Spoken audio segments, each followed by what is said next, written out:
Vi er alle syndere. Sådan er vi skabt af Gud.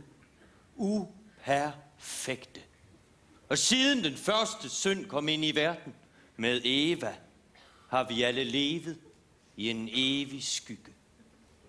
Sjælen kan forplumres af kroppen, og vi kan alle være splittede imellem vores drifter og Guds vilje.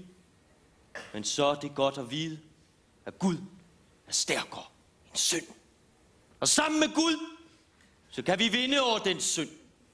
Ved at bede, ved at bekende synden, og ved at trække os fra vores ordførerposter i Socialdemokratiet. Lad mig stille syndere! Lad mig gå forrest.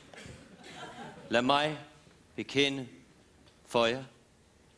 Lad mig sige jer, at jeg går ikke altid ned med de tomme pantflasker. Ja, sådan lyder det, når et menneske rigtig åbner sig op for sin omverden. Men nu hvor jeg har bekendt min synd, så tager Gud den synd fra mig. Så går Gud ned med flaskerne. Eller også så siger Gud, bare rul i vagn. Læg du bare de flasker hjemme i skakten. Så er der nogle andre, der må tage sig af alt det fis med genbrug. Lad os sammen bekende vores synder i aften. Hvor mange her har stjålet noget? Taget noget, der ikke tilhørte dem? Ræk en hånd i vejret. 2. Det var ualmindeligt få. Det er da rart, at der er sådan en åben og tryg stemning her i kirken. Du sidder og griner, mit barn. Du synes, det er morsomt at tale om synden. Det morer dig. Bekend for mig. Har du haft en kæreste? Ja, allerede det er din synd. Ja, du skal ikke kende en mand på den måde, før dit bryllup har stået.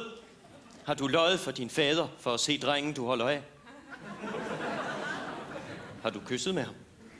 Har du holdt ham i hånden? Har du gået på en rideskole?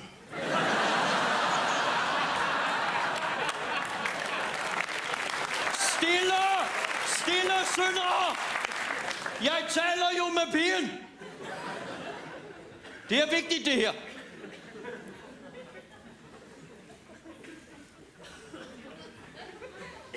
Nå, det har du, hva'? Gået på sådan en dør til lille ridskole, hva'? Sådan en ridskole, hvor døren gik i baglås, ikke? Ja, det sagde den ældre mandlige ridelærer i hvert fald, ikke? Og hestene, de stirrede på dig, ikke? Mens han strammer seltøj og bissel på dig. Og du knuger din lille ridepisk, og indsnuser duften af skrev og gødning, ikke? Og du rækker ud efter hestens lemmer, det dunker i hånden, ikke? Og du ved ikke, om det er hesten eller ridelærerens Volvo, der hammer op i dig.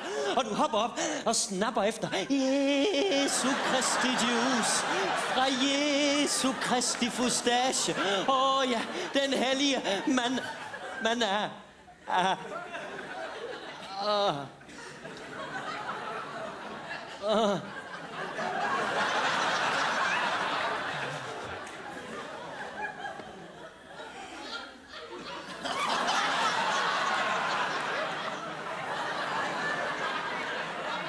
Stille, syndere!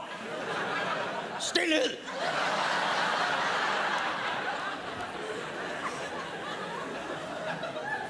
Jeg taler jo med pigen. Det er vigtigt, det her. Men så er det godt at vide, at Gud er stærkere end alt det grisefyr, ikke? Ja, sammen med Gud kan du vinde over det. Du er nødt til at bekende det først. Man kan ikke bare sidde der og sige, at man ikke har gået på en rideskole, vel? Så spilder vi bare Guds tid. Ja, alle kan jo have de tanker. Ja, ikke mig. Ja, faktisk er det nok ikke så mange, der kan have de tanker. Det var pænt klamt, unge dame. Men jeg vil gå stille med dørene. Det må du jo selv om. Ja. Så er det vist tid til højsang, hva'?